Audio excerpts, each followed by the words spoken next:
Welcome back to the Missing 411 podcast.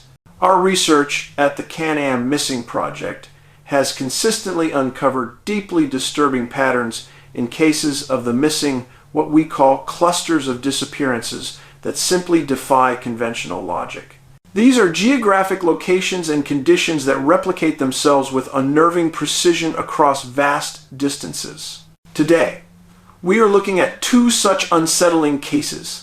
One involves two children vanishing from a heavily wooded rural area in Canada, seemingly swallowed whole by the boreal forest. The other is an adult male who, in a moment of extreme, desperate panic, ran headlong into a deadly coastal storm in Wales. What is the unseen thread that connects a remote Nova Scotia forest to a storm-battered beach in the United Kingdom? In my experience, when the seemingly unrelated begins to mirror the precise parameters of a missing 411 case, we are compelled to ask a chilling question. Was this the work of a human predator? Or was it something far less tangible? Something that operates at the very edge of human understanding? Our first case focuses on the deeply unsettling disappearance of 6-year-old Lily Sullivan and her 4-year-old brother, Jack. The date was May 2nd, and the location was their home in rural Nova Scotia, a place surrounded by unforgiving, dense Canadian wilderness. The official report states that the children simply wandered away, vanishing into the woods near their home on Gairloch Road. For 6 relentless days, search and rescue teams, helicopters, drones, highly trained dog teams scoured over 5 square kilometers of that rugged terrain. They found virtually nothing. A faint print, maybe a boot mark, and then just silence. This complete lack of physical evidence after such an exhaustive, high-tech search is, quite frankly, impossible under normal circumstances. This is the moment when an experienced investigator's alarm bells start ringing. The police stated they do not believe the children were abducted, yet they have not ruled the case as suspicious. If a stranger didn't take them, and the case remains suspicious, the only logical conclusion points to someone inside the home, but the evidence simply isn't there. We also find an immediate, glaring divergence from the known norm in the family dynamic. The children's mother reportedly left the home prior to the disappearance, moving hundreds of miles away, leaving the stepfather as the lone adult present. I've reviewed thousands of missing children's cases, and I can tell you, mothers are almost never voluntarily removed from the physical search area. They are usually on the ground, leading the charge. Criminologists called the case unprecedented, noting the severe lack of typical evidence. It fits the pattern of a quiet disappearance, a vanishing without any sign of a struggle or anything nefarious happening in the physical sense. Furthermore, the RCMP was extremely reluctant to confirm simple details, such as whether the children were actually seen by anyone other than the family in the final 48 hours before they were reported missing.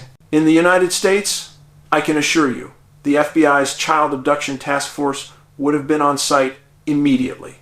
A critical protocol involves the polygraphing of anyone in the immediate vicinity, not as an accusation, but as a critical tool to eliminate suspects quickly and focus the investigation. The delay in this case, the lack of transparency, and the weeks-long scheduling of initial suspect interviews, it all screams of a deeply flawed or possibly hindered investigation. When police pull back a massive search and yet offer no explanation for where 2 small children went, only 2 possibilities remain. Either the truth is being obscured by those closest to the children, or these kids truly did vanish into the deep, dark woods, claimed by forces unknown. Young children, according to our Missing 411 research, rarely travel far. When they do, they are often found miles away, often uphill, demonstrating capabilities far beyond their age, and they often have no memory of the journey. Now, we cross the Atlantic to Wales and the disappearance of Ashley Wilbraham, 38. This case begins to rapidly check off a frightening series of boxes familiar to my research. He was on a family trip to Borth, a seaside resort defined by its traditional farms and a spectacular natural oddity, the petrified forest of Wynislas, revealed only at low tide. This confluence of water, wilderness, and a potentially anomalous geographic feature, a forest dating back 3,500 years, is immediately noteworthy. On the night of his disappearance, a serious coastal storm moved in heavy rain, wind, a violent assault on the area. The combination of water and severe weather is a frequent, deadly precursor in many of our cases. Ashley and his son were at a local pub. He was laughing, joking, having a great time, and reportedly consumed only 2 mixed drinks. But the man who got into the car minutes later was radically different. His aunt, Sadi, described him as completely frazzled and deeply distraught in what she called a moment of panic, bordering on a psychotic episode. He believed his son had run toward the beach. Then came the final, terrifying, and completely uncharacteristic act. As the car rolled slowly, Ashley violently threw the door open, yelled that they were going the wrong way, and bolted into the raging storm. He was running toward the sand dunes and the beach without his coat, his phone, or his wallet. He was running into a state of nature that could easily kill him. The person he was frantic about, his son Riley, was found moments later, safe and sound, back at the original bus stop. Ashley was not fleeing danger. He was fleeing a reality that only he perceived. This level of immediate, drastic disorientation is a hallmark of many of our disappearances. People don't behave this way unless they are fleeing an overwhelming, immediate threat.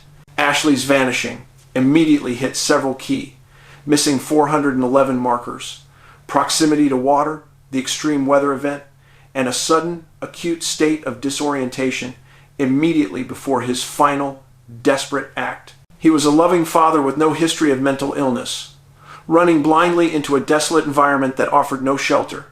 He was simply gone. No phone pings, no credit card use, nothing. 2 cases, 2 continents. One common denominator, an unnatural, immediate, overwhelming silence. In Nova Scotia, the sheer lack of physical sign left by 2 small children in the deep woods is what chills me to the core. Children leave a trail, unless they were removed quickly, impossibly, by a force that doesn't concern itself with human search parameters. Could the intense energy of that violent coastal storm, coupled with the ancient, petrified roots of that beach, have momentarily weakened the dimensional barrier? Did Ashley Wilbraham inadvertently stumble into a dimensional rift, or was he pursued by a presence, a territorial cryptid, or something far more unusual that only he could see? His panicked flight suggests he was running from an undeniable threat. The woods of Nova Scotia, like many cluster areas, are home to unnerving Native American legends of beings who lure children away, never to be seen again. Was the massive search for Lily and Jack called off because the investigators realized they weren't just lost? They were gone, removed, cleanly, immediately. These cases, when viewed together, present a terrifying picture. They suggest that at the intersection of water, wild terrain, and anomalous weather, a dangerous, unpredictable force is at work. Until law enforcement is willing to break with the conventional and acknowledge that these patterns point towards something beyond the ordinary, the dark forests will remain silent. The oceans will keep their secrets, and this terrifying pattern will continue to repeat itself. Pray for the families, and as always, stay safe out there.